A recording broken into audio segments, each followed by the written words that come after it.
Check 1, 2, 3, 4, 5, 6, 7, 8, 9, 10. Check 1, 2, 3, 4, 5, 6, 7, 8, 9, 10.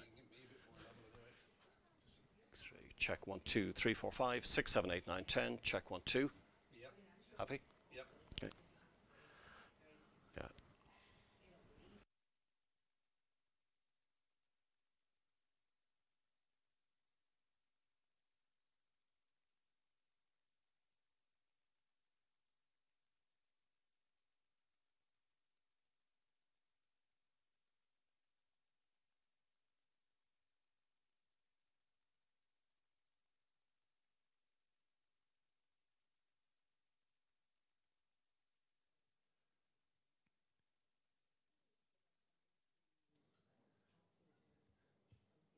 Check 1, 2, 3, 4, 5, 6, 7, 8, 9, 10. Check 1, 2.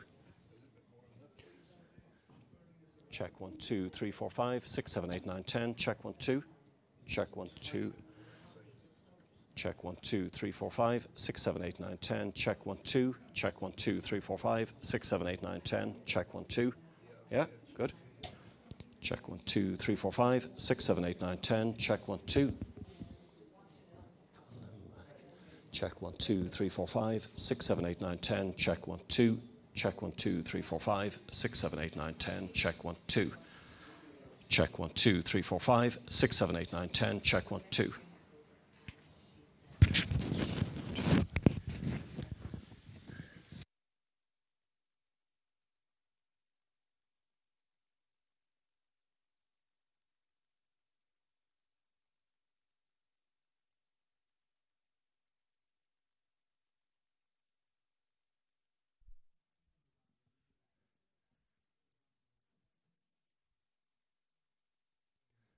Check 1, 2, 3, 4, 5, 6, 7, 8, 9, 10. Check 1, 2. Check 1, 2, 3, 4, 5, 6, 7, 8, 9, 10. Okay. Check 1, 2, 3, 4, 5, 6, 7, 8, 9, 10. Check 1, 2. Check 1, 2, 3, 4, 5. Check 1, 2, 3, 4, 5, 6, 7, 8, 9, 10. Check 1, 2. Check 1, 2, 3, 4, 5, 6, 7, 8. Sorry, hang on, I'm doing the wrong one there. Check 1, 2, 3, 4, 5, 6, 7, 8, 9, 10. Yep. Check 1, 2, 3, 4, 5, 6, 7, 8, 9, 10. Check 1, 2. Okay, hang on. Actually, I'm going to pull that back a little bit to you. I'm going to give it more, just a bit more gain on the back here. I'm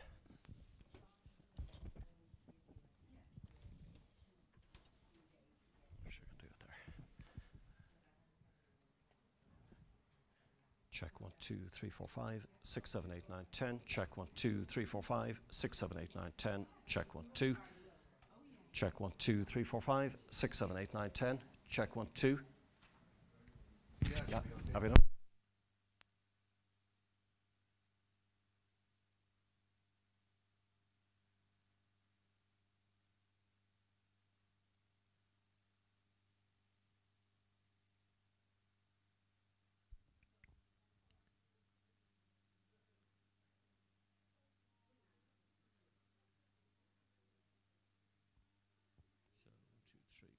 Check 1, 2, 3, 4, 5, 6, 7, 8, 9, 10. Check 1, 2. Check 1, 2, 3, 4, 5, 6, 7, 8, 9, 10. Check 1, 2. Check 1, 2. Happy enough? Check 1, 2, 3, 4, 5, 6, 7, 8, 9, 10. Check 1, 2. Check 1, 2.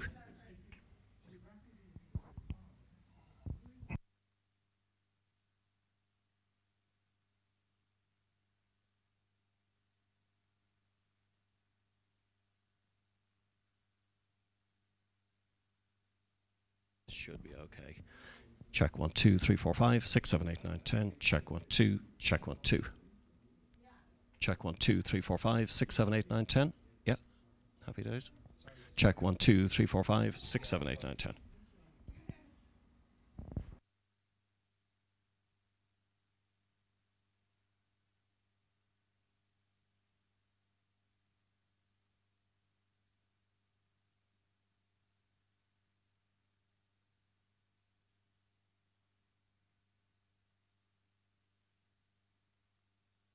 Say so, yeah. I haven't seen them on this floor. No, I'm not sending audio live, am I? There's something going on there now. Well, okay, I'm just going to mute it here for a second.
My name is John Connolly, I'm a GP, and we have three great speakers for you tonight on our meeting focusing on dermatology and oral and maxillofacial surgery.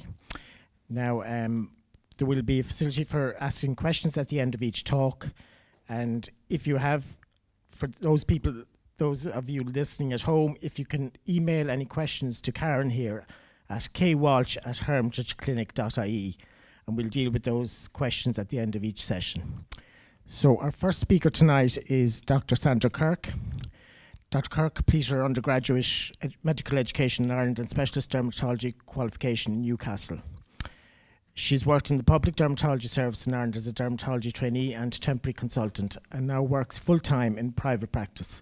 She deals with the full range of dermatology conditions in all age groups, with special interests in acne, eczema, psoriasis, vulval dermatology, and skin cancer. And tonight, Dr. Kirk will talk on acne and rosacea. Thanks very much. Thank you.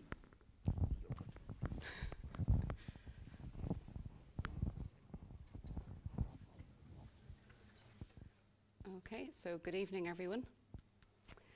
I'm going to talk first of all about rosacea, which is a common condition occurring from the age of 30 onwards.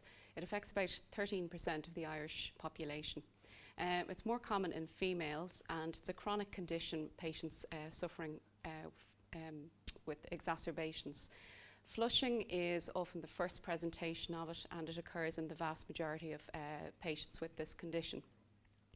The clinical features vary from person to person, but central facial erythema is pretty uniform, and then there are inflammatory lesions and telangiectasia.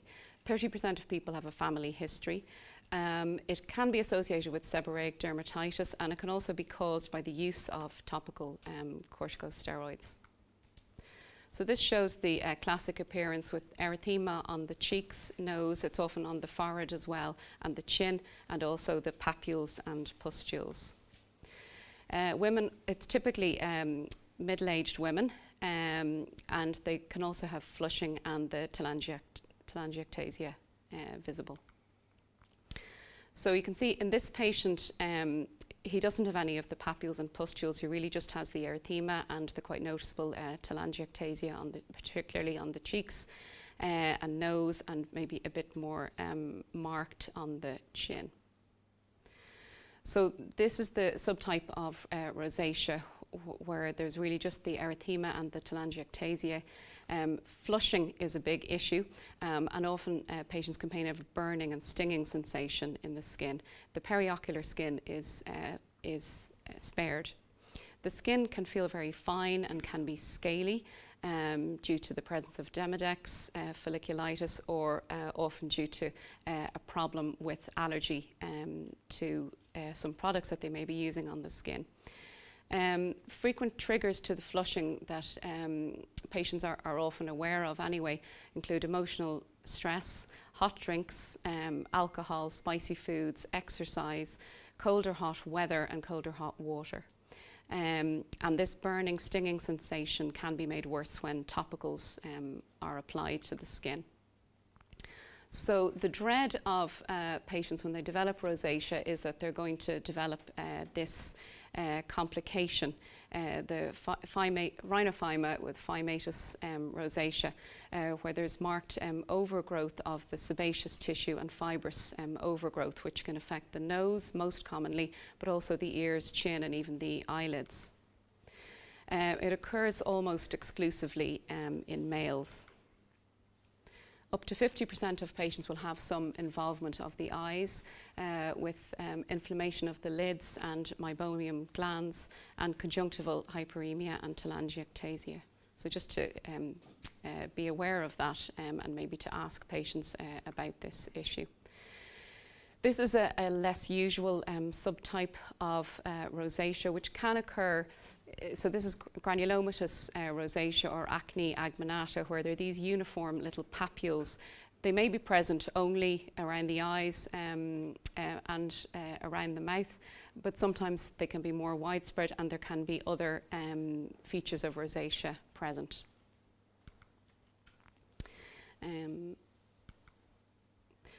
pyoderma faciale usually develops very acutely. There may or may not be a history of typical rosacea in the past, and it tends to occur most commonly in young females and not uncommonly during pregnancy. So there's a sudden onset of very severe inflammatory skin with papules, pustules. They can have sinuses, and they can feel systemically unwell. So the pathogenesis in rosacea isn't as well understood as that in acne. So the pilosebaceous unit is certainly involved, particularly with the papulonodular rosacea, with the chronic folliculitis manifesting as papules, the acute folliculitis as pustules, and then as the follicles rupture as granulomas. Demodex mites, which are present in all of our skin, are present in increased numbers in patients with rosacea. When the skin is looked at histologically, there is some degeneration of the dermal matrix, and there are many vascular changes with endothelial damage, increased number of superficial blood vessels, increased blood flow to the skin, and vasodilatation. T lymphocytes are involved. There are increased numbers of mast cells and macrophages. The Demodex mite may be causative in rosacea by inducing an immune response in T helper cells, and Bacillus bacteria has been found in Demodex, which certainly induces inflammation experimentally. There are excess of cathelicidins, which are components of the innate immune system in the skin of patients with rosacea, which are known to stimulate angiogenesis and also reactive oxygen species. It is also, I suppose, we're all aware of that kind of weather-beaten look where people who work outdoors a lot, have a lot of sun. Does this actually damage the dermal matrix? Does it cause direct blood vessel damage? Amiodarone, the calcium channel blocker, certainly causes a photoexposed telangiectasiae and can make then other types of rosacea worse, and topical and nasal steroids can also flare it. So these Demodex mites, there are two different types found in the hair follicles, particularly around the eyelashes, and also some of the oil glands connected to the hair follicles.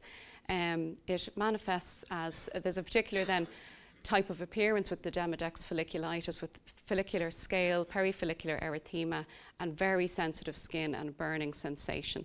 So I don't have any photos of this, and I couldn't actually find any, but it's seen in patients, particularly patients with other elements of rosacea.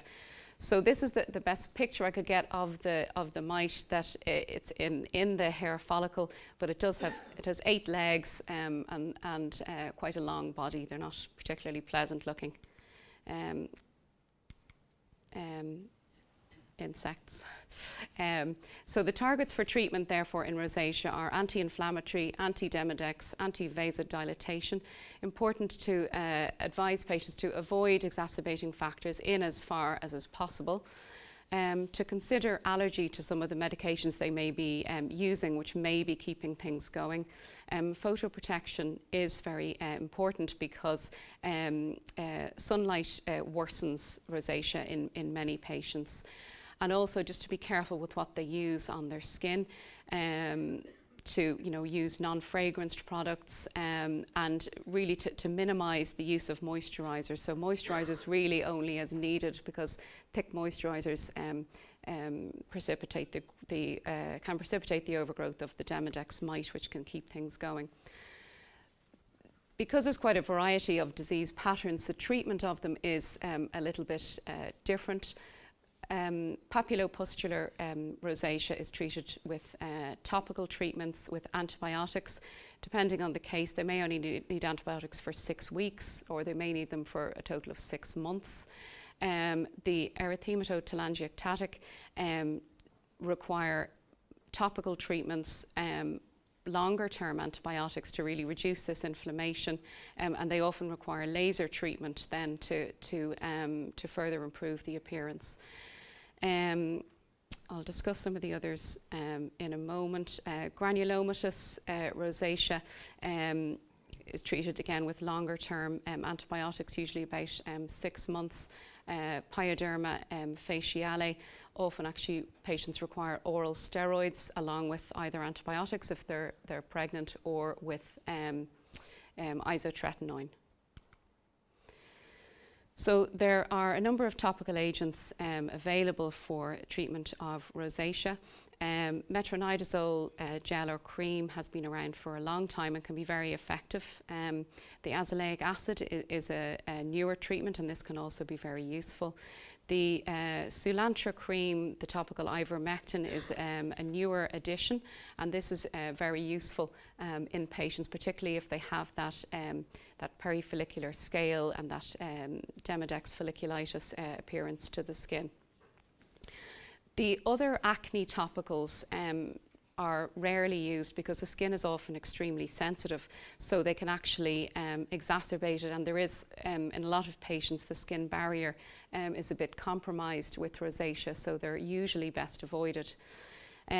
Tacrolimus can be helpful in some patients, particularly if they have a dermatitis or if the rosacea is steroid induced, to try to wean them off the steroid and let it settle down. The oral medications, there's the low-dose oral doxycycline, which isn't classified as an antibiotic because it's not supposed to function as such with the low dose, but it's anti-inflammatory effects. The other tetracyclines are useful in various lengths of treatments. Isotretinoin for rosacea, usually it's a low dose, so usually about 20 milligrams a day for 6 months in the majority of patients, rather than the higher doses that we'd often aim for in acne. Laser is not something that I practice myself, but it's certainly very useful in patients with rosacea. So the intense pulsed light is very good for the erythematous lesions, telangiectasia, pulsed dye for probably more severe telangiectasia, and then there are further the alexandrite and the ND-YAG laser for deeper vessels, and the carbon dioxide laser then is an ablative treatment which would be used mainly in phymatous rosacea. So the newer treatments, I've mentioned the Soolantra, and then the other one which has been around for longer is the Hermitage, which is the topical alpha-2 agonist, which is useful for preventing flushing. And it should give patients, if it suits them, about 12 hours free of flushing.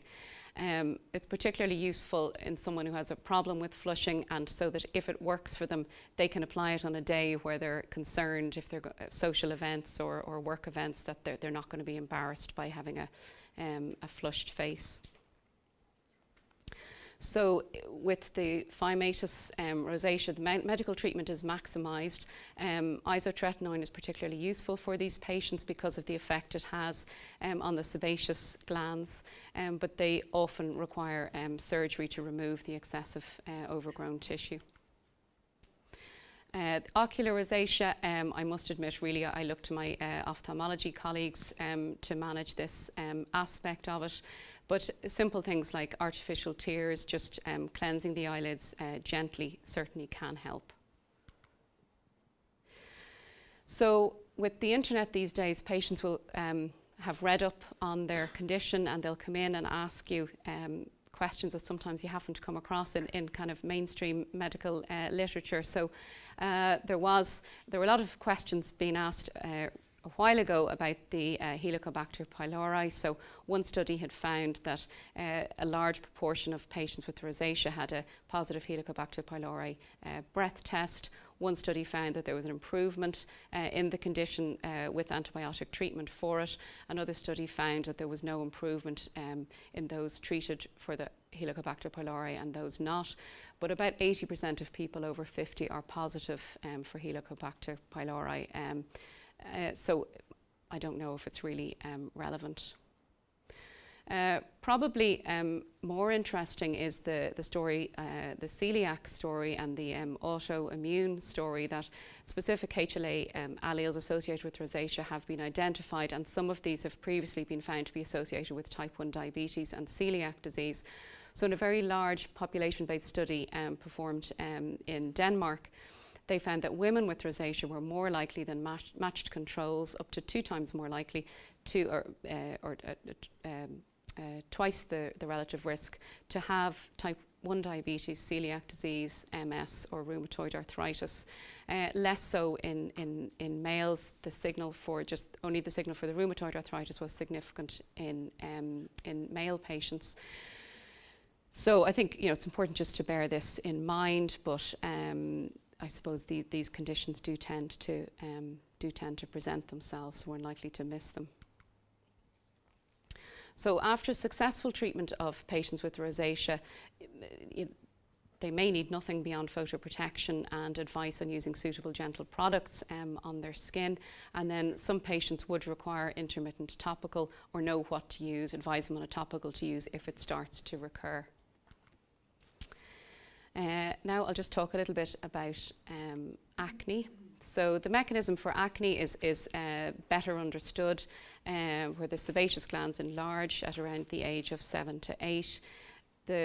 In acne then, sebocytes rupture and release lipid. The keratinocytes hyperproliferate and accumulate, blocking the follicles, forming the microcomedone, which then fills up with lipids, bacteria and cell fragments.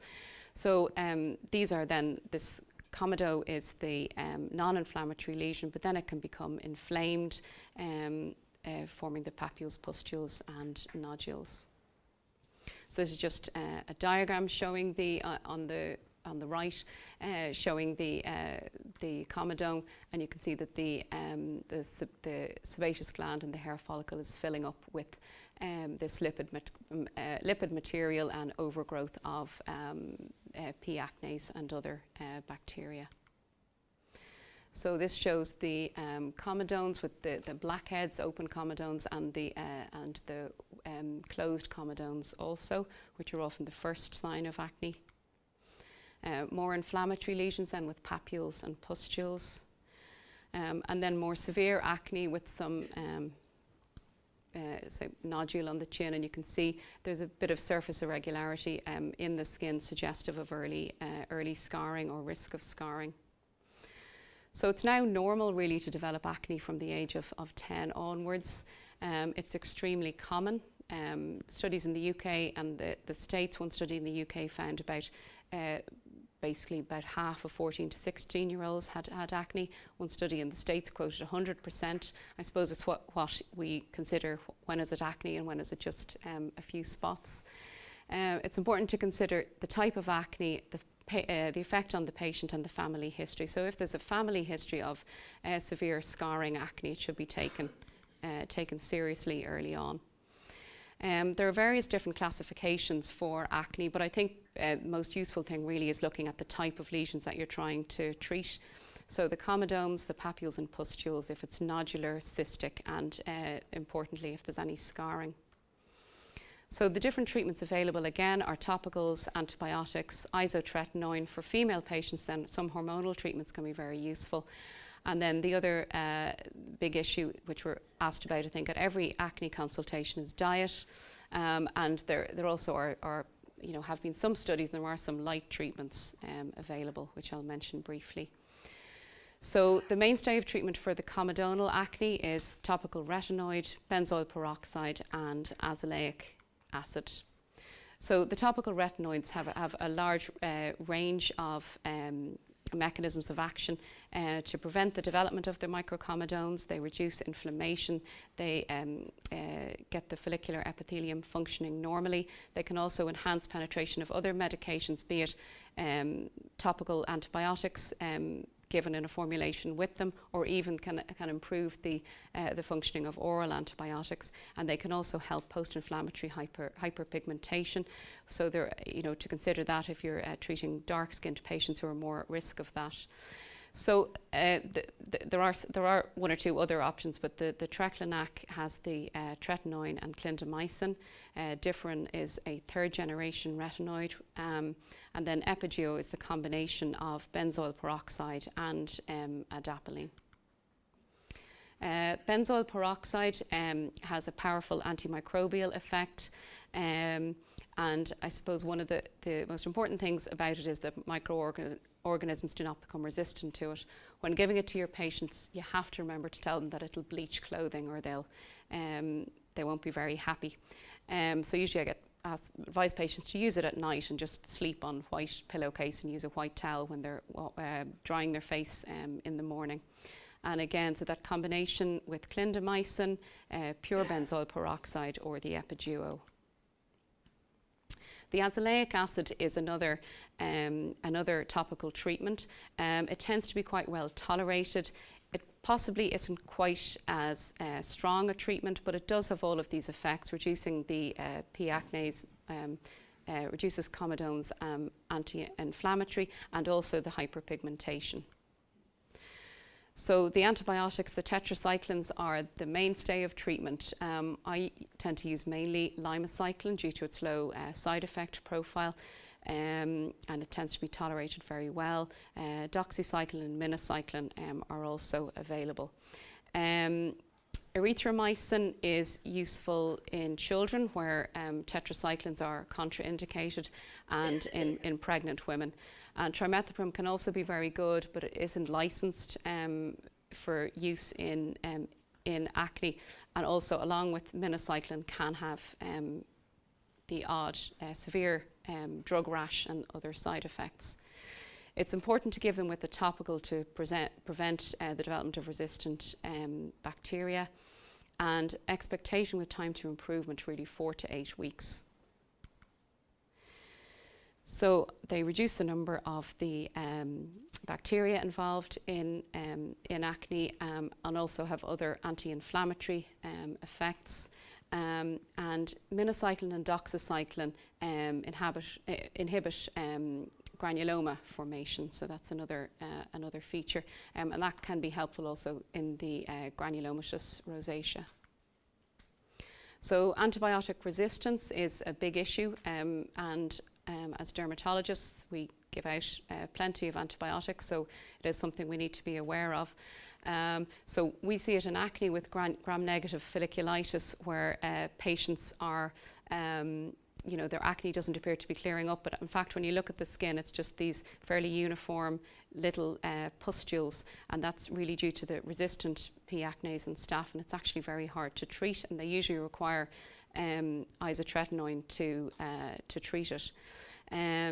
So with the topicals, the resistance to topical erythromycin and clindamycin is most common, and with when treated with antibiotics, so particularly I suppose the oral erythromycin, they can develop resistant organisms at different body sites, not just on the skin. And apparently infection with P. acnes after shoulder surgery is an issue. Interestingly, the resistant organisms are spread by person-to-person contact, and it has been found in close contacts of people with acne. So the benzoyl peroxide has been shown in studies to prevent this resistance. So then patients with more severe acne, very marked inflammatory acne, big cysts visible on the face, and marked scarring and inflammatory acne on the back. So these patients, isotretinoin is the treatment of choice for them. But you'll see as well in the prescribing information is that if the acne is at risk of permanent scarring, so really if you start to see scarring, you should be starting to think of isotretinoin. And then resistant to adequate courses of other treatments. And it's also always a matter of balance of effectiveness versus the safety and tolerability. So the aim used to be to treat to this cumulative dose. So now certainly patients should be treated with the equivalent of 1 milligram per kilogram for 4 months, which would bring it to this total 120 milligrams per kilogram. It depends really on the severity of acne. So if someone has had very severe acne, you'd make sure that they've really had a good cumulative dose over the treatment course. It's advisable in the European guidelines that patients, particularly with the more severe acne, should be treated for at least 6 months. So in practice, certainly I'd start with a low dose and increase as tolerated in terms of the dryness side effects is usually the main issue. So the isotretinoin affects the sebaceous glands, the follicular keratinization, comedones, the P. acnes growth, and is very anti-inflammatory. So what to expect? Well, I suppose the big thing, patients when we're considering isotretinoin are often there with their parents who are extremely worried about the potential side effects. But the good news is that what you expect is that your acne will clear. And for the majority of patients, the only thing they may notice is dry lips. But certainly there are a number of other side effects. They can get dry skin, eczema type rash on the back of the hands, nosebleeds due to dryness inside the nose, particularly if patients are prone to them anyway, aches and pains, and even more so with sport, fatigue. Headache isn't something I particularly come across, and then, but it is reported, and then psychiatric problems are usually the big concern when patients come in. And there is always a but, because there is a recurrence rate even after successful treatment with Roaccutane, but the acne shouldn't be as bad as it was before they've had the treatment course. So wound healing is, in the product information, is supposed to be, they're advised to avoid epilation or lasers for 6 months. But certainly during their treatment course, waxing, I've seen some nasty responses to people who waxed during it, despite being advised not to. It can really lift off the skin. The big issue then is depression and isotretinoin. So various different psychiatric and psychological issues have been reported during it. When looking at large systematic reviews, really, it doesn't seem to be a big problem, but certainly in individual cases it is an issue. So this study by Bremner in 2008 looked at case reports and say things like challenge and re-challenge cases, and concluded that there is an association with depression and suicide in some patients. There is, of course, an association between acne and depression, so it's just important to inform the patient and the family. And I've also come across that patients will hide symptoms of depression when they, when they have bad acne, because they're afraid that they won't get the drug. So it's important to take a psychiatric history, family psychiatric history, which would increase their background risk, and to ask questions about their current mental state. For women then, there is the added option of hormonal treatment, so a combined oral contraceptive pill, progesterone only pills, and even the intrauterine devices containing progesterone can exacerbate or cause acne. The older type of pills, Dianet, Yasmin, Yasmin-L, are particularly effective with their anti-androgenic effect for acne. Cyproterone acetate can be useful, and spironolactone, which again isn't licensed. It's been used a lot in the States, and I'm using it a lot more now, and it works very well in some patients. For premenopausal women, it should be given with the pill because it can cause menstrual irregularities. And then the other big question, diet. So I just give fairly bland advice, plenty of fruit and veg and no excessive sugar or dairy. Certainly high glycemic index foods can trigger insulin and cause acne. So, to have a decent, healthy diet would avoid that. Studies on dairy, some people believe very firmly that dairy is a big factor, but the studies have varied. So I think, again, I just say not excessive. And then chocolate, again, there's no kind of definite evidence one way or the other. So peels can be useful in treating acne, definitely not for people with rosacea. Lasers for acne really are used to treat scarring, and they can be very useful. Blue light has been shown to be useful for just treating the, I suppose, active lesions of acne. They won't cause any long-term effect.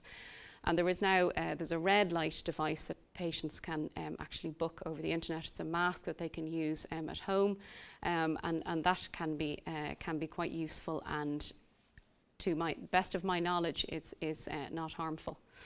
Zinc is another treatment, so it's found in Zinnerit, and also oral zinc can be helpful in acne. So these are things, say, in patients who can't have isotretinoin that I would think of. After acne treatment, depending on the patient, they may need a maintenance treatment, but usually after successful treatment with isotretinoin, they don't need any treatment at the moment, and their skin is dry. So just maybe I sometimes give them advice on what to do if it starts to recur. And then if the acne has come back and they've had 2 courses of Roaccutane, certainly consider hormonal treatment in women, and ongoing treatment with one of the topicals. So just in summary, I suppose the most important thing is to recognise these skin diseases. Often parents come in with children or young adults who have really severe acne, and they've left it for a long time thinking it's just a few spots or it'll get better, and unfortunately once it started to scar, these children are going to have ongoing issues with that. And then I suppose to manage expectations from the patient and the parent, say even with isotretinoin, it takes the 6 months for it to work. And the good news is that good results are expected with treatment of these conditions. Thank you.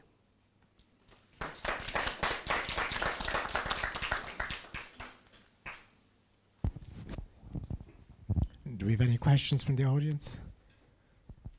We'll just, if you just hang on, because we need to get the microphone to you. Hi, Dr. Kirk. I was just wondering, in a lady in her mid-40s who just gets intermittent flushing and, say, has some mild telangiectasia, when do you initiate treatment, or if she's just managing with makeup and concealer, when would you intervene, or is that just a makeup thing, or when do you actually treat medically? Yeah, it's hard. I mean, it is difficult. I suppose I tend to see people when you've kind of worked through that stage. I suppose it depends. I mean, if it's just kind of intermittent, do they have fixed telangiectasia? Like yes, they're there all of the time. But that would be IPL, won't it? The laser would be for that. But I suppose to look carefully for any inflammatory lesions. Do they need treatment before that? Because I think sometimes people will go for IPL and they won't have had adequate medical management, so it'll just come back, or the redness will be improved. And the Mirvaso for someone like that where they're flushing. Yeah. And then can they continue to evolve then to get those papules and pustules, or is everyone defined at a moment in time? No, of course not. No. So you can develop from one to the other. Yeah. Thank you. Thanks.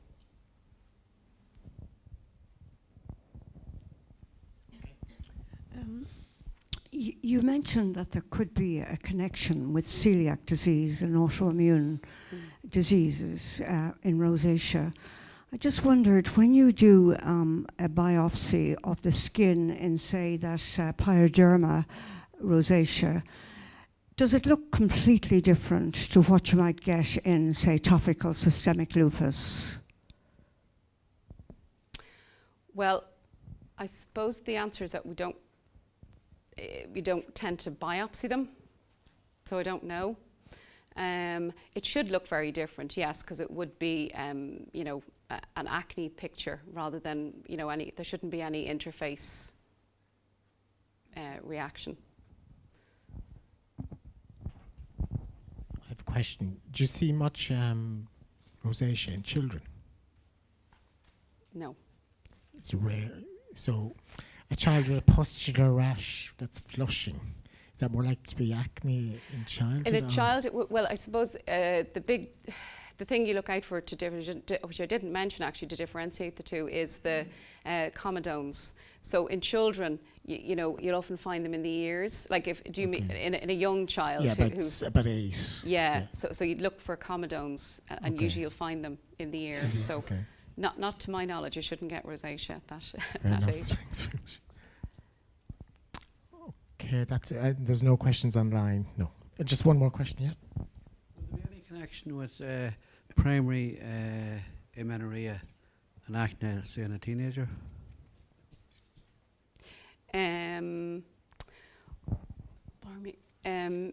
Certainly, yes. I mean, I think if I suppose someone like that should have their hormone levels checked.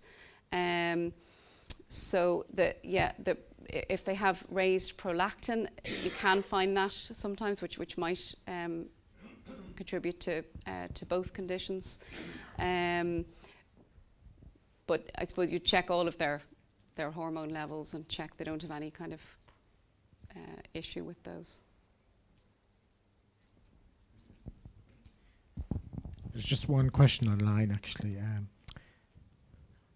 The doctor missed the indications for Soolantra.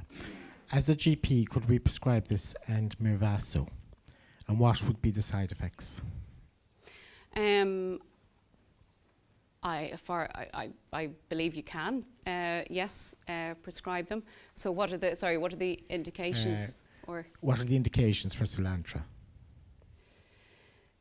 So I know it's licensed for use in papulopustular rosacea, but so it's certainly useful in that. But also when you think there's probably an issue with Demodex, so if there's a facial perifollicular erythema and scale, is where it would be useful. That's great. Thanks very much. Thank you. I think that's it. Thanks very much, Dr. Kerr. Thank you.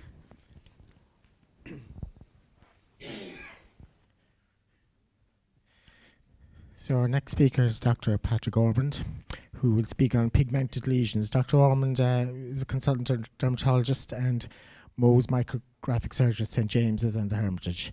He's chairman of the Skin Cancer Expert Skin Group for the National Cancer Control Programme, and he specialises in skin cancer, melanoma, Mohs micrographic surgery and nail disorders. And thanks very much, Dr. Ormond.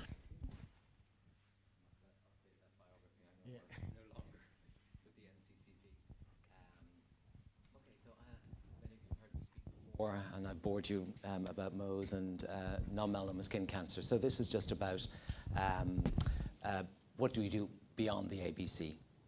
As dermatologists throughout the world, the amount of public awareness has increased and the number of referrals has increased in for mole checks, etc. And we spend a lot of time looking at a lot of moles and a lot of moly people.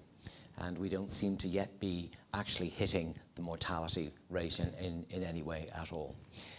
So we're now beginning to look at causes, why this may be, and look for other things, sort of apart from the normal ABC. Okay, so these are a couple of ones that I think if someone comes into you with a mole or wants a skin check, that you also need to think of beyond after the ABC, and that's EFG. The importance of actually stripping them down and having a look at all of their skin. Learning yourself how to recognize something visually. Considering, particularly if you do have a practice of taking up dermoscopy. Dermoscopy now is sort of gold standard for dermatologists. It's only around about 20 years, but now most dermatologists use dermoscopy. Imaging, the mole mapping and the photography, etc., and the importance of that. And not to underestimate the importance of a correct excision when it's indicated. And then my sort of fail-safe is the 10-second rule. So these are the things if you can learn this off of that. So the first basic rule when you're doing anything with a pigmented skin lesion is never override your own clinical suspicion. If your first initial impression or the impression that you get from the patient's story is that this is something, no matter what you see, you still need to be aware that your first impression is always the best. What you need to consider is this malignant, or is it benign, or is it borderline? And if you do that, it's been shown that you do actually reduce your excision rate. And when I talk about biopsy rate or excision rate, I use it's the same word. We never do, or almost never do, a incisional biopsy or a punch biopsy of a pigmented lesion. We always excise the lesion in its entirety, apart from very large lesions or perhaps nail lesions. And the reason we do that is we have to give the histopathologist as much information as possible. Okay, so what are melanocytic lesions? Just a very quick reminder. You've got freckles, which are ephelids, and that's increased melanin within the epidermis. You've got lentiginase, that's increasing the melanocytes. They look like freckles, but they're there permanently. Freckles come and go with the sun. And then you've got moles, or nevi, as we call nevi, or nests, and they're nests of your melanocytes. How many do most of us have? Usually about 20 to 40. In the Irish population, that's going to be a little bit more than that, but 20 to 40 moles. Most people think moles are only raised. Most of the general public think moles are only raised, but in fact, any brown pigmented lesion that is there persistently is a nevus. They can appear at birth or shortly after birth, and they're called congenital and then acquired. We're not really sure how you get acquired nevi, but we know it is related to the amount of sun that you get throughout your life, but more importantly in the first 20 years of your life. But there's also familial and genetic patterns as well. So we're not 100% sure. And don't forget that you can get acute moles as well, essentially after a bad burn. These are the type of moles, and your moles age and change as you age and change. The moles that you have in your teenage years and 20s is when you begin to develop most of your nevi. They then begin to change slowly, and you begin to lose them as you get older. So that's why, for example, we would say a new mole in a 60-year-old is much more worrying than a new mole in a 20-year-old, because you develop your moles in your early adult life and you begin to lose them. It is true that you actually begin to fade as you get older. Your melanocytes become less productive, and you get less of them. And that's why we still push older people to some protect themselves, because they just don't tan as well. Your peak tan protection is in your early teens and about 17 or 18. So types of moles. Your junctional nevi, they're flat, and they're at the dermo-epidermal junction. Your compound nevi, they're raised and brown. And then your dermal or intradermal nevi, these are raised and flesh-coloured. And then you've got your blue nevi, which are just very heavily pigmented. So this is the junctional nevus, and you can see the normal skin markings as they go over the skin. So it's normal, flat, brown, and they tend to have very sort of fuzzy sort of edges. And of course you can think of that if you think your melanocytes are all clumped up together. As they go around to the edges, they begin to actually spread out, and so you get that slight fuzzy edge, and that can be quite normal. A compound nevus is actually here in the epidermis and dermo-epidermal junction, so it's actually pushing up the epidermis and dermis, and that's why you get this sort of classic raised brown appearance. Again, look at that sort of slight feathering around the edges, quite normal. And then your intradermal nevi, this is the world's most famous intradermal nevus, which no longer exists. It was removed. But these are the ones we get as we get older. I tell my patients I call these the Nanny McPhee moles, the ones that are going to become more obvious as you get older. So atypical moles are what we call dysplastic nevi. And dysplastic nevi is a histopathological term. So we call them, as clinicians, we call them atypical moles. They're bigger, and they tend to be a little bit variable in color and size and shape.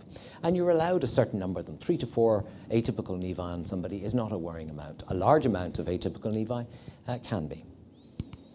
So just going to remind you of the ABC: asymmetry, irregular border, many colors, diameter, bigger than a shirt button. ED and F is elevated, firm, and growing. So the ABCDE is very good for superficial spreading malignant melanoma. ED and F is better for nodular or amelanotic or desmoplastic melanoma. And E is elevated, firm, and growing. And it's growing, it tends to be relatively fast. Superficial spreading melanomas tend to grow very slowly over months to years. Nodular or amelanotic melanomas can grow very fast over weeks to months.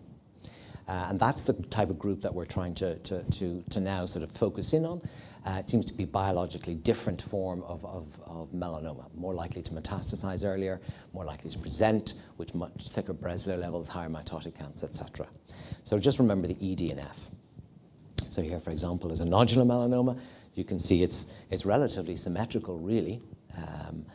If you were to do the ABCD on that, you wouldn't really meet any of the criteria. But here, this is a changing one, and it is pigmented and nodular.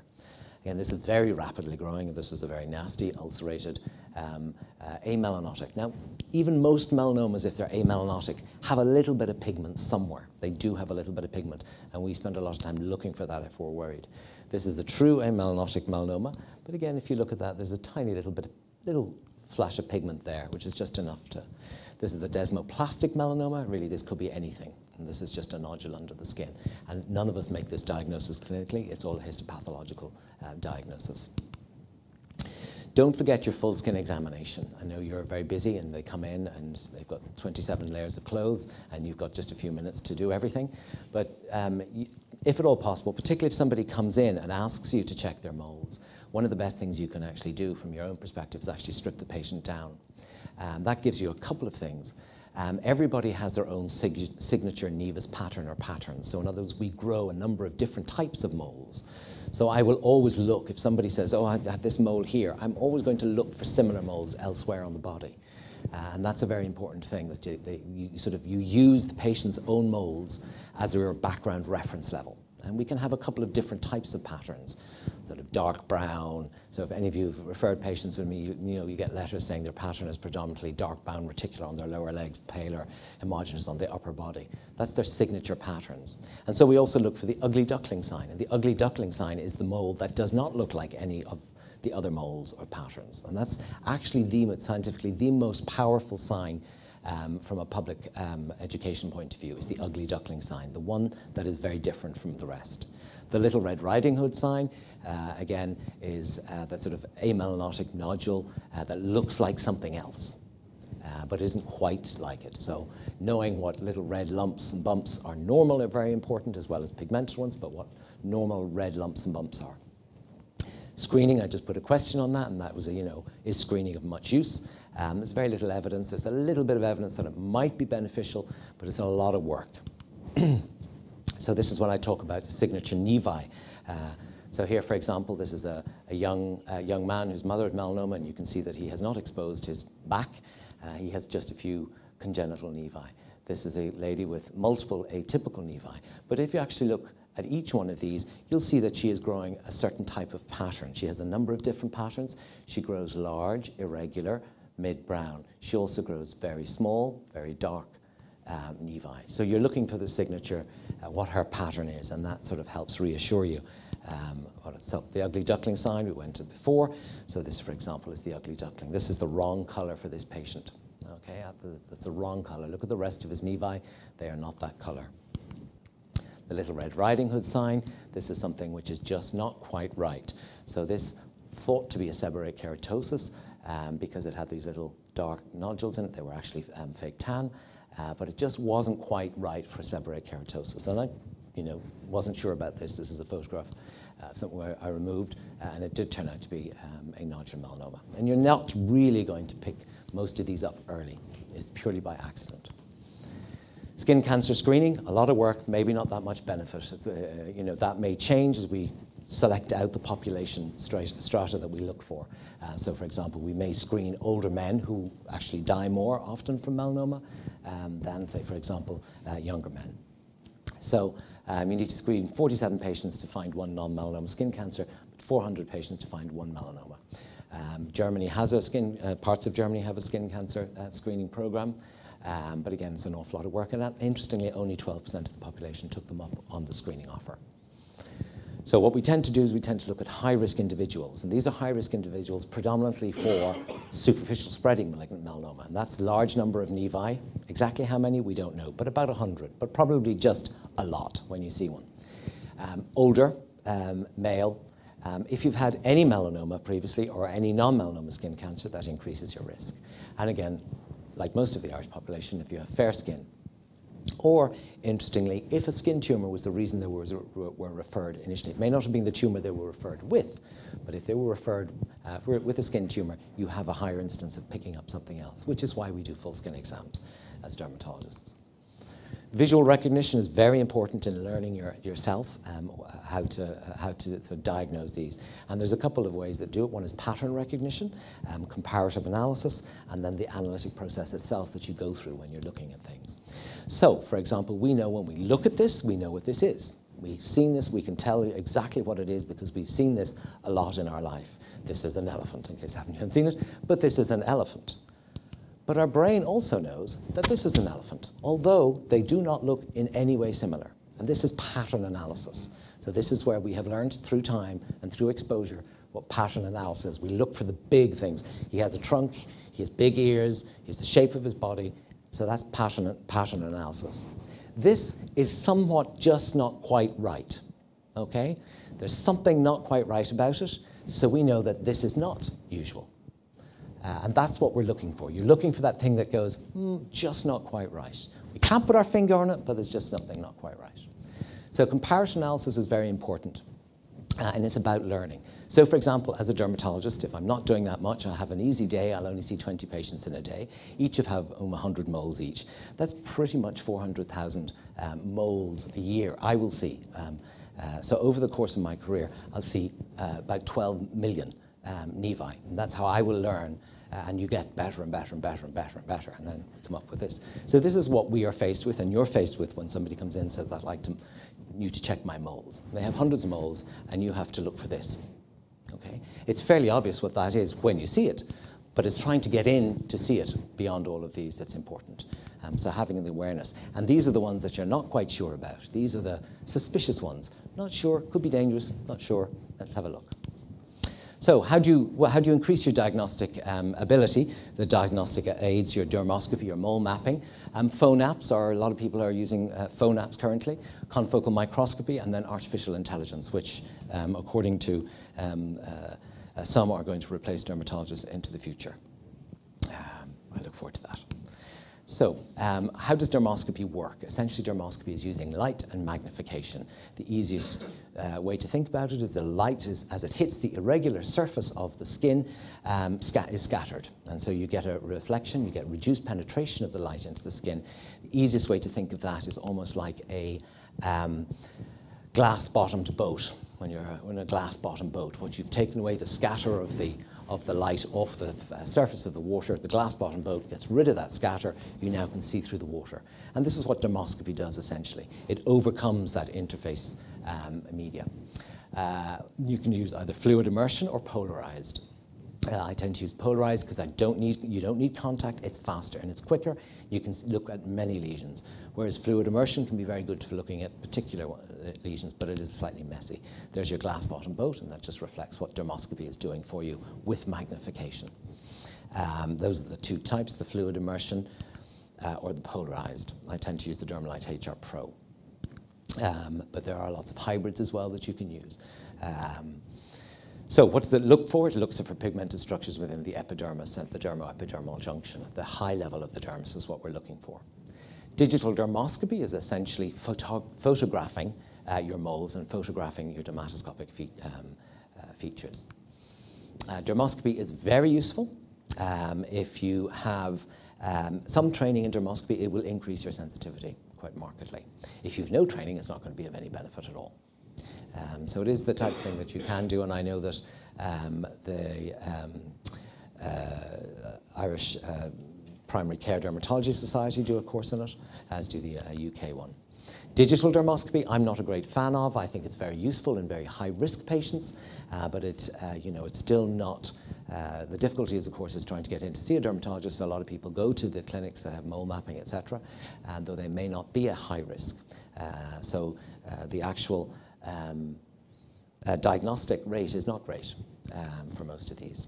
We use them for lots of things as well, not just only pigmented lesions. This, for example, is a scabies mite, a little burrow of the scabies mite, and it's now an easy way to find it. So when we're looking at those, these are, again, just the three things I say to people to think about when you're looking at a pigmented lesion. Color and symmetry, any lesion-specific changes, and then the pattern analysis. So your colors, essentially, they're going to be black, brown, gray, blue, red, yellow, orange, or white. And each one of those has a definitive cause. So your black, for example, is your melanin, and tends to be high up within the stratum, the epidermis and the stratum corneum. Brown is lower down. Gray, it's in the upper dermis. Blue is very deep down, it's in the deep dermis. So that's the color change as you move down. Red is, of course, blood vessels. Yellow is either oil and sebaceous glands or thickening of the epidermis. And orange is usually erosion or ulceration. So these are the colors as you look through the actual skin itself, and the different types of colors that you're going to see. So the black one is very high, and as it gets darker, it gets bluer. And then yellow tends to be up here, erosion much further down. So the greater number of colors that you have, the more likely it is to be melanoma. Why? Because you're not going to go back and have lots and lots of, in a regular mole, you're not going to have lots and lots and lots of different colors. You're going to have maybe 2 or 3 maximum. So the more colors there are, the more likely it is to be melanoma. Of course, with amelanotic ones, you need to be careful. Shape. Nature loves symmetry, so it tries to keep things as symmetrical as possible. If it's symmetrical, it suggests benign. If it's asymmetrical, it's suggesting something atypical or unusual or possibly malignant. Similarly, with pigment, they like that to be symmetrical and uniform. So if it's relatively homogeneous, it can be speckled, but if it's relatively homogeneous throughout the mole, it's more likely to be benign. If it's very irregular, more likely to be malignant. So shape and symmetry, for example. Here you have this, what I call a fried egg mole or a nevus encoquade, but again, you can show the symmetry in that. Here you have a slightly more irregular mole, but it's only slightly irregular, but it's a nice homogeneous color. Same with this one. Again, you can see that changing. Here it's getting a little bit more irregular. So you're just getting a little bit more anxious as you move down this way. And this one's getting a little bit more irregular. Symmetry, again, nice and important. You can see how symmetrical this is, although it's a nice homogeneous pattern to it. Even this one, although it's slightly atypical. See, the symmetry is not quite there with this one. This is a melanoma in situ, a very early one. But you can see it's just not quite right. It's not quite symmetrical. Much more asymmetrical, very obviously, malignant melanomas. And then the pattern, the different types of pattern you can have. Again, you don't need to know, just to be aware that they can have a large number of different patterns. And the pattern really depends whereabouts the pigment is. I'm going to go a little bit faster through these. Reticular is essentially like a lacy pattern. Globular, as the name suggests, little globules. Cobblestones, this again is the larger ones. And then the homogeneous, where you get this diffuse sort of color with no obvious sort of network. And then this multi-component. And again, multi-components, lots of different patterns, bit unusual, suggestive of melanoma. Starburst. It's another form that you get. Spindle cell nevus and reed. You can also get it in spitzoid melanoma. It is literally like a starburst. And then lacunar. This is usually as a result of angiomas. This is on the soles of the feet and palms of the hands. And then it can be featureless and totally non-specific. And again, that's unusual. So your anxiety levels go up. In real life, you've got to consider a number of things. Is it appropriate for the person, for their age, and where it is? So in other words, they tend to be more globular. The younger the patient, going to reticular, going to homogeneous, much the same way as they go from junctional to compound to dermal to gone. So these are ones, nice and regular. I'm just doing this because it's pattern analysis, pattern recognition. So nice and regular. Although it's slightly irregular, it's regularly irregular. Same with these, nice and regular. They all have the same, and they're all absolutely fine. Here we're getting a little bit of irregularity, just a little bit of irregularity. And these are both melanomas in situ. Here, again, it's irregular, but it's the redness that's irregular here rather than this. And this is an early melanoma, as is that one.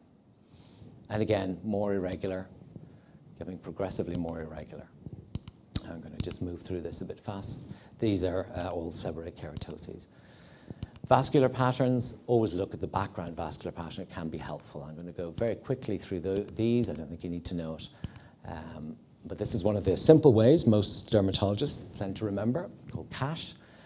Color, architecture, symmetry, and homogeneity. So as you go from one to many, or from ordered to disordered, you're more likely to be suggestive of melanoma. Blink is also one of the things that I use, and that if it's benign, okay, it's obviously benign. You know what benign things look like, it's obviously benign. Is there just one? Is it just one that's like this? Is it lonely? Is it very irregular? Are you nervous? And do you know what it is or not? And if you're not sure, then you know to refer on. Excise any unusual nodular or raised lesions. This is the 10-second rule. This is my final sort of rule if you're looking at pigmented lesions. And this is if it takes you 10 seconds to decide what it is, it should probably come off. So here's a nice regular one. Anybody know what that is? It's a benign junctional nevus. Most of you would have known that by looking at it. This one? Anybody? Yeah, absolutely. Seborrheic keratosis. This one? Yeah, junctional nevus, nice and regular. This one? Yeah.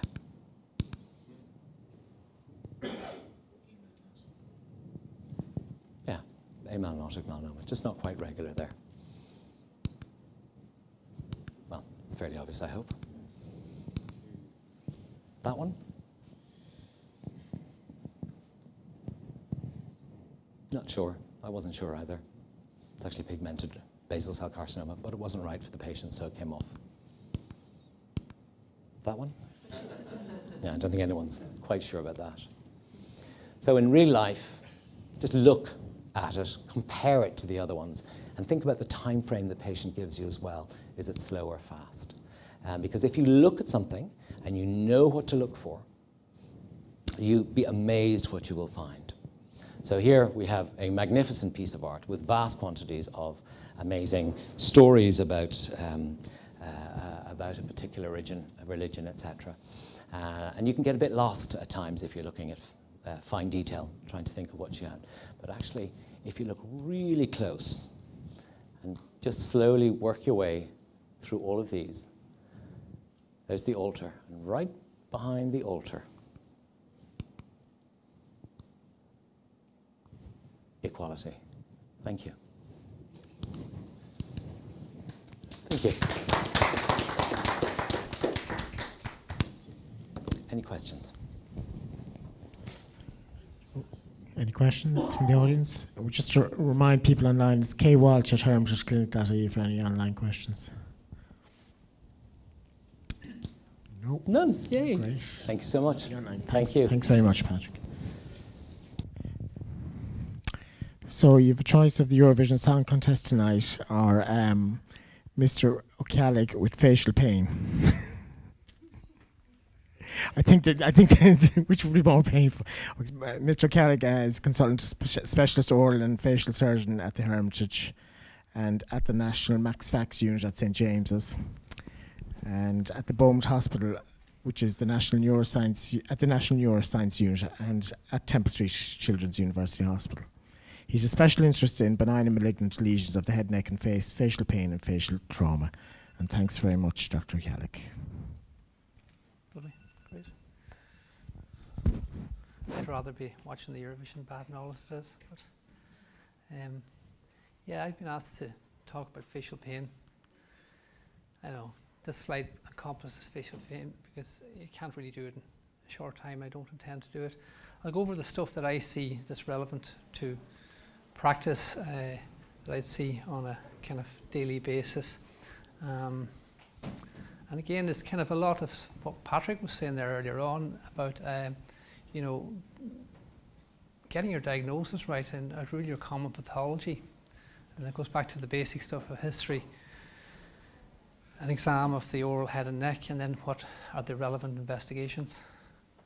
The mouth is a very difficult area because being both medically and dentally qualified, when I did medicine I had no training at all in the mouth, and it's very difficult to know what's a benign or a cancerous lesion in the mouth, or what's a dental decay, or what's something to do with altered occlusion, or, you know, it really is a very difficult area to treat. And you know what, it's a bit like the picture. If you don't treat it with respect, it does become very nasty and can become very difficult then to manage. These are all benign tongue lesions that have been sent in over the years. The only one is this one down on the bottom left, and that's an oral cancer. Sent in to me because of a brown patch, but the oral cancer was missed.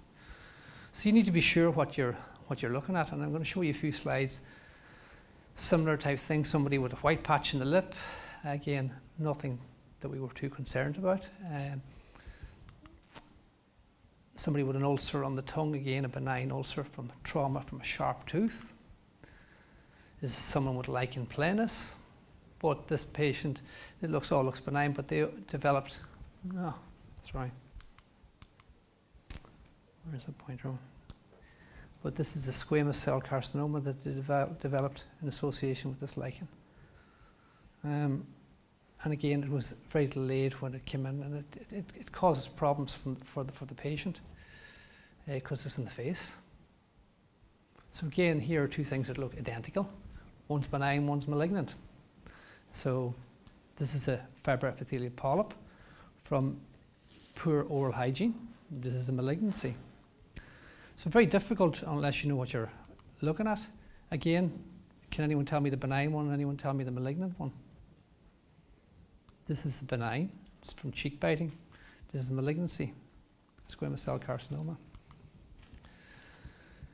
Going on about talking about benign cancers. Again, this is the basal cell carcinoma that was left untreated, and they're hugely disfiguring.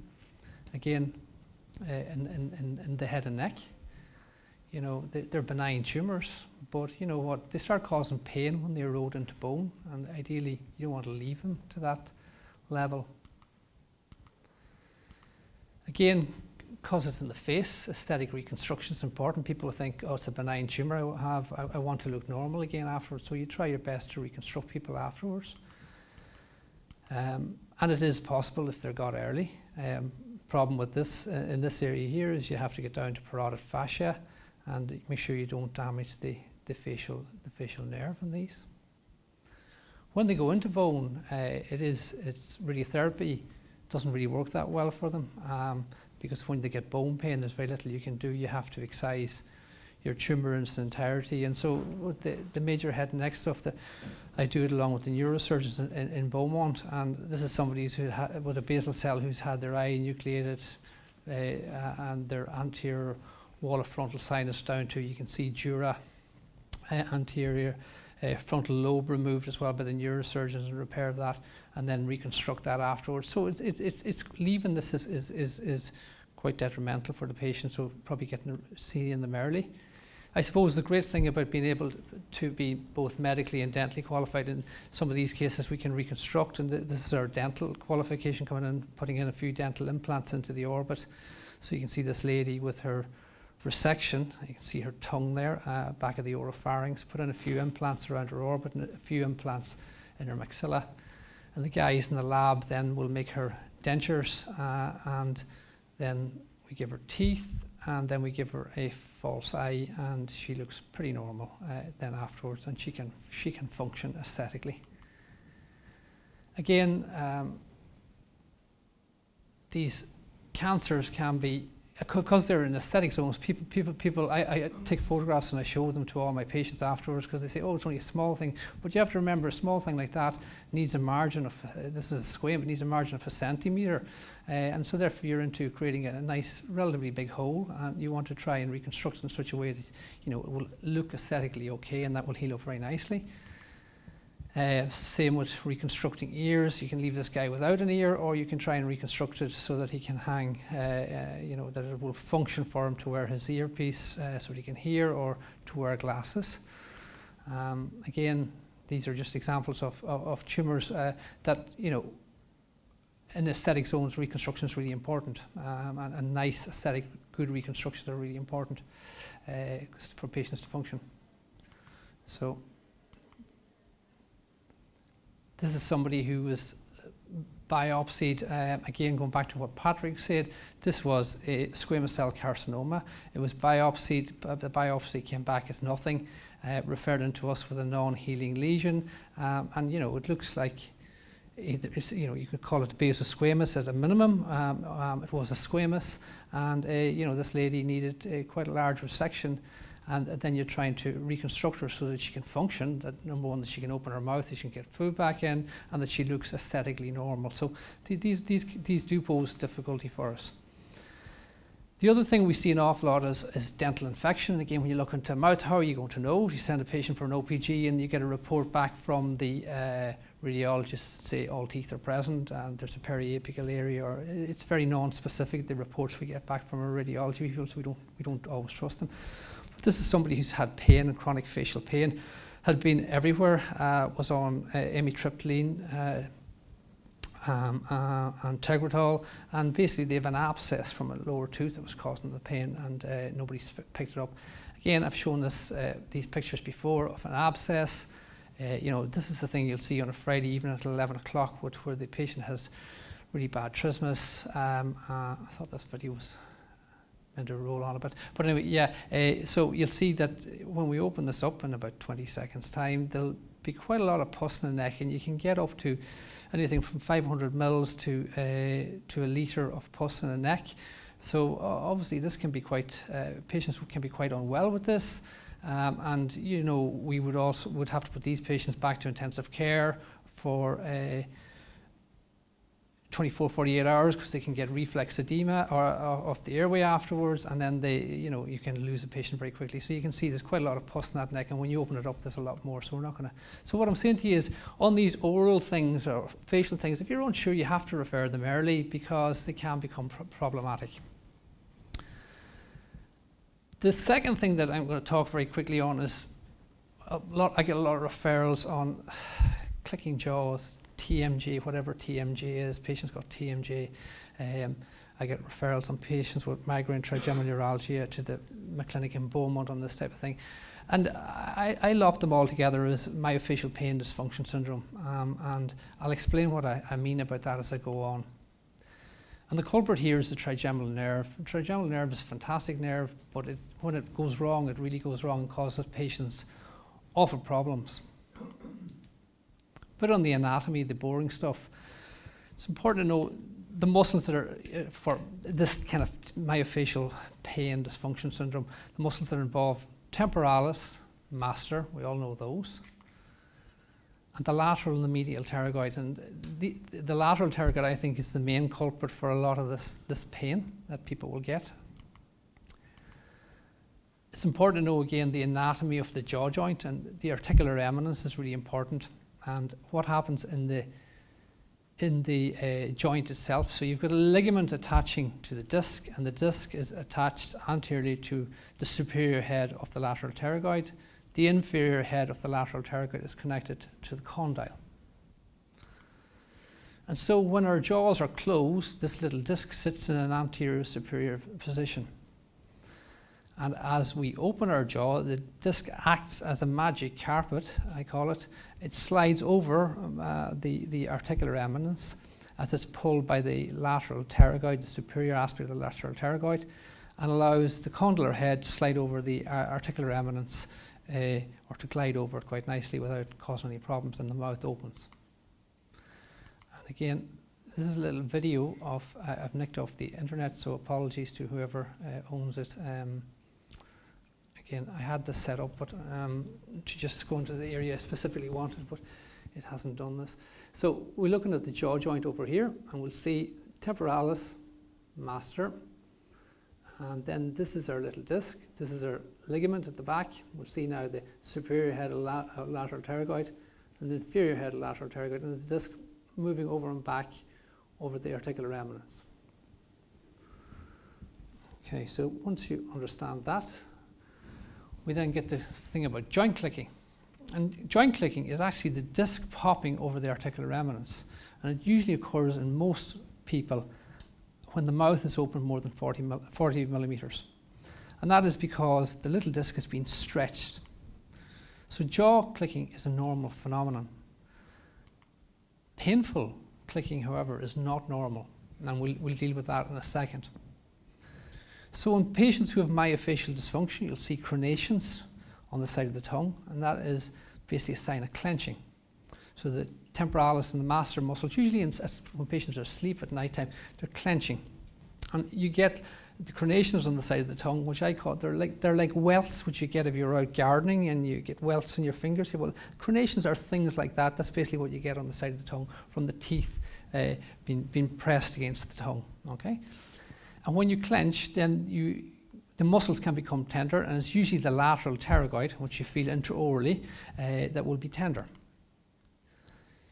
A more severe form of the clenching is where they will get actually grinding and tooth wear, and you can end up with fractures and multiple fillings, and this is caused again by severe muscle clenching. Patients, because this will also have a restricted range of mouth opening. Oh, there's a pile of this missing off the thing. Anyway, so what happens is that a tug of war develops when you open your mouth between the muscle, the ligament, and the disc. And if you over-open, so normal mouth opening for most people is 37 to 42 millimeters. And if you over-open, it's the tug of war, and something stretches. Either the ligament stretches, the disc stretches, or the superior lateral pterygoid stretches. Initially you hear a click, and then something will give and you get a tear either of the disc, which is grand, because if you get a tear of the disc doesn't have any pain fibres as such. You get a tear of the ligament, which is painful, or you get a tear of the lateral pterygoid, which is painful. What happens then is a protective mechanism then. The rest of the muscles, the inferior part of the lateral pterygoid, the medial pterygoid, temporalis and masseter, they go into spasm because they don't want you opening up anymore, and produces further pain and then limited mouth opening. So what do you do with a person with a clicking jaw? Clicking jaw is a nothing. You just reassure them, tell them to do some jaw exercises, and your clicking disappear. And what jaw exercise, a very simple jaw exercise, is you get them to put their tongue behind their front two teeth, and with the tongue up behind the front two teeth, ask them to open their mouth. And that's all you were designed then, to open your mouth. You weren't designed to open anything more than that. And if you're opening your mouth, you're wider than that, you're over opening your mouth, and you're causing the tug of war between the disc, the ligament, and the muscle. All right? And you'll find that with the jaw exercise, the click disappears. You tell them to avoid exacerbating factors. And what are the usual exacerbating factors? Biting into a bun burger, biting into a Granny Smith apple, over opening their mouth causes a yawning, singing. And so clicking is a benign thing. The painful click, it's again similar treatment with it, avoiding the exacerbating factors, the jaw exercises. In some people, heat followed by topical anti-inflammatory is beneficial. However, a lot of the girls don't like this because it causes a rash. The anti-inflammatory will cause a rash, which is fair enough. So the heat on its own may be sufficient. The bite raising appliance, again, has been used. There's one study, a lot of the dental practitioners will prescribe this. There's one study by a guy called Smiselson who did it. He was one of Hitler's medics in one of the concentration camps, and really what he showed that with the bite raising appliance that myofascial pain disappears, and really it's Pavlov's dog's conditioning when you read the study, because you had to wear this splint at the same time every night, and you had to wear it for 12 continuous hours. It's not compatible in kind of modern living, and a badly fitting bite splint can make things worse. Now, the only advantage for me that I think a night splint is that if you've got severe grinding, it will protect the teeth and you grind away the splint, but it will do nothing for the pain. So going back to what I classify as this myofascial pain dysfunction syndrome, so you'll find that these patients who come in and are referred with the clicking jaws, or as they call themselves, I have got TMJ, you'll find that they're highly anxious and stressed people, type A type people. And again, I find that a lot of patients with migraine, trigeminal neuralgia, atypical facial pain, and burning mouth syndrome will have symptoms of this myofascial pain dysfunction syndrome. And what happens is, because of the stress, they get hyperactivity of the muscles that we talked about earlier. You get fatigue in the muscles, and then you get myospasm with clenching and grinding, and then you develop pain. Okay, and if you don't believe me, what you need to do is with your fists, open and close your fists, and do that for about 2 minutes, and see how long you can do that for, and your fists will become very sore, very tired, and they'll get a lot of pain. So if you can imagine doing this for 6 or 8 hours at night when you're clenching and grinding in your sleep, you can understand why people would have pain. These patients will also have other symptoms which are not specific to the jaw joint area. They'll have polymyalgia, or they'll have headache, earache, shoulder, neck pain, that type of thing. And again, it's the muscle that tends to cause the most issue is the superior aspect of the lateral pterygoid. You'll find in these patients that'll be very tender. The temporalis and masseter may not be tender, but they'll be very, very enlarged. They're supposed to be, normally, temporalis is a sliver of muscle. It's very thin. Similarly with masseter, it's a very thin muscle. But you'll find these when they clench. You'll find nice, huge, big masseters, and that's what your cause of your myofascial pain is.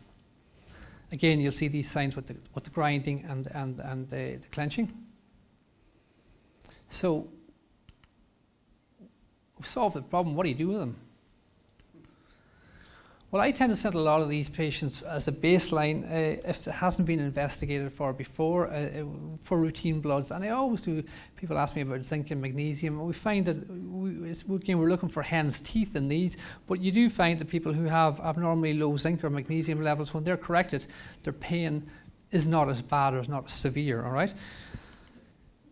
Then we do investigations. So I send everybody for an OPG, which is kind of a swing around x-ray of the jaw. And basically you'll see whether the patient's got disease or no disease, and you'll see whether they have wisdom teeth that are partially erupted that may need to be removed, because that can sometimes exacerbate the condition. Again, radiology reporting on OPGs is will just doesn't really, it's not very helpful. So you need to kind of know what you're looking at on an OPG. And then, you know, the thing is, I've often get people referred in to me with this type of pain, and they'll say, "Oh, we've done an MRI of the jaw joint." Well, it's kind of a pointless exercise, because I'm not really going to tell you anything really an MRI of a jaw joint, because the usual thing is the disc is anteriorly dislocated. But as we described earlier on, that's where the disc sits. It is anteriorly dislocated in a normal person anyway, so there's nothing new they're going to tell you on an MRI. So what if you're going to send somebody for an MRI, you need an MRI head and neck, and what you're really looking for there is, especially in a younger person, is you're looking for a central cause, a base of tongue tumour or a brain tumour, and they're the two things that we would see in those.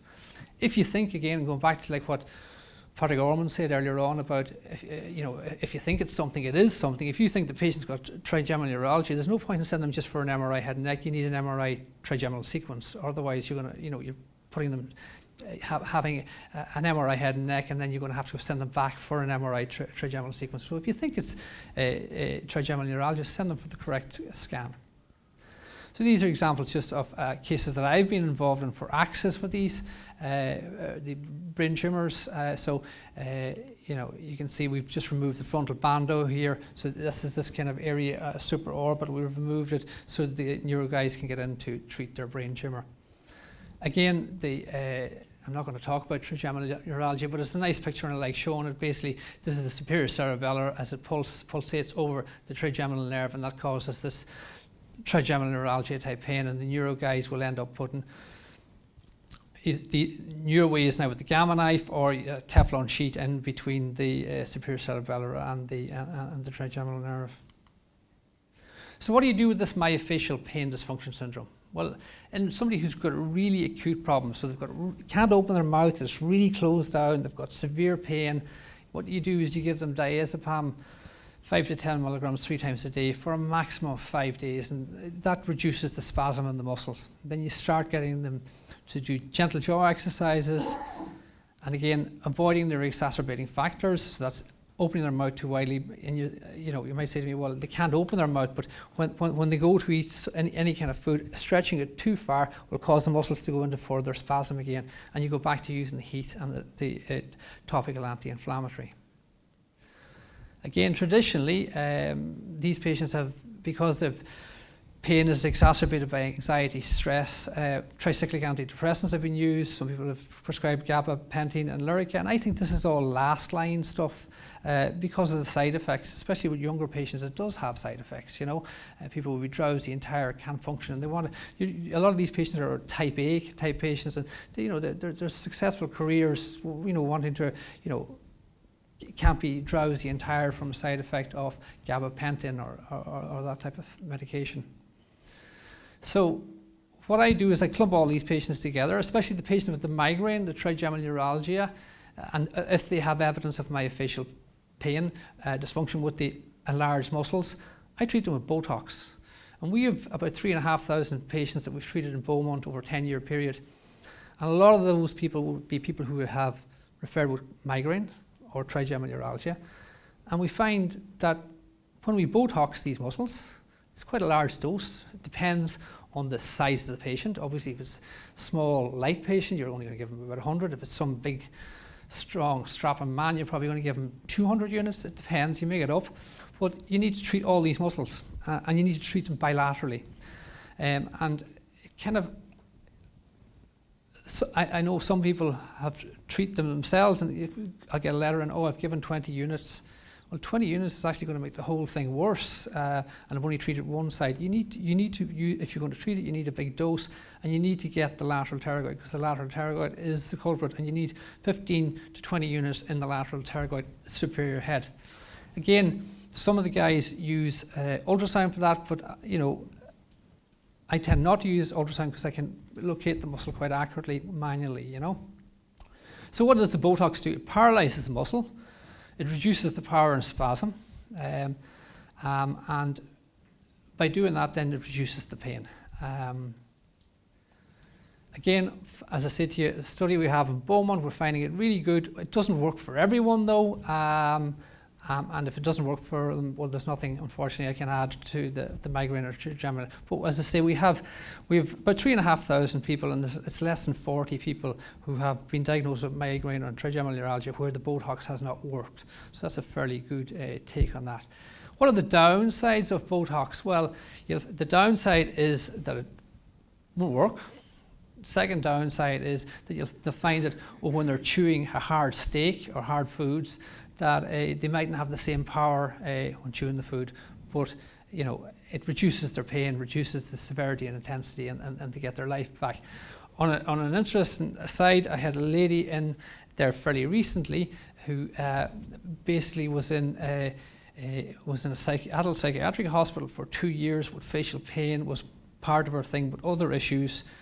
We Botoxed her, and they've changed their diagnosis in this lady. You know that she, this woman is back. She's functioning now. She's got her life back.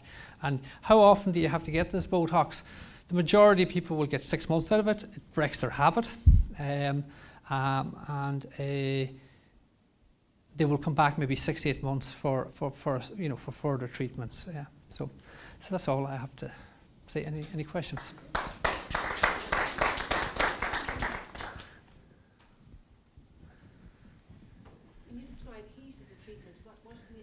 Just very simply a hot water bottle wrapped in a towel or one of those. Just over it's the masseter temporalis and the lateral pterygoid, which is in kind of in front of the condyle, just sitting here. Yeah, you need the problem with heat is you need to leave the heat on for 15 to 20 minutes. You need to do it really 4 times a day. It's hard to do it, you know. Like people might get it twice a day. And as I say, then once the heat's on for 15 to 20 minutes, the topical anti-inflammatory works quite well. Medication like anti-inflammatory tablets, analgesic, they don't work. It's like if you break your leg and you stand on a broken leg, it doesn't matter what painkiller you take, you're going to have pain. Well, similarly with your jaw is constantly moving. It moves when you're breathing, it moves when you're asleep. You know what I mean? It's constantly eating, chewing, talking. So it's always on the go. So rest, heat, and diclofenac gel or whatever variant of gel you want. Yeah, anti-inflammatory.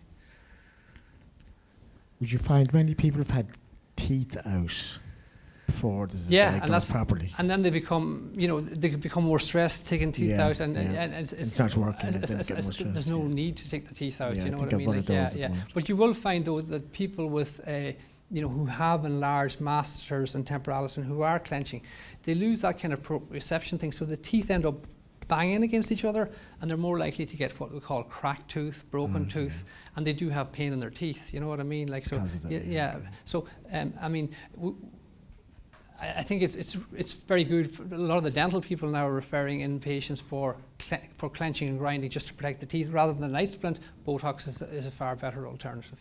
Yeah. Great. Yeah. And there's nothing online. No. Good. No. They're all watching the Eurovision. Yeah. They missed out. Okay, thanks very much. Thanks very much, everybody. The next meeting is on the 31st of May, this month again, on gastroenterology. And thanks very much.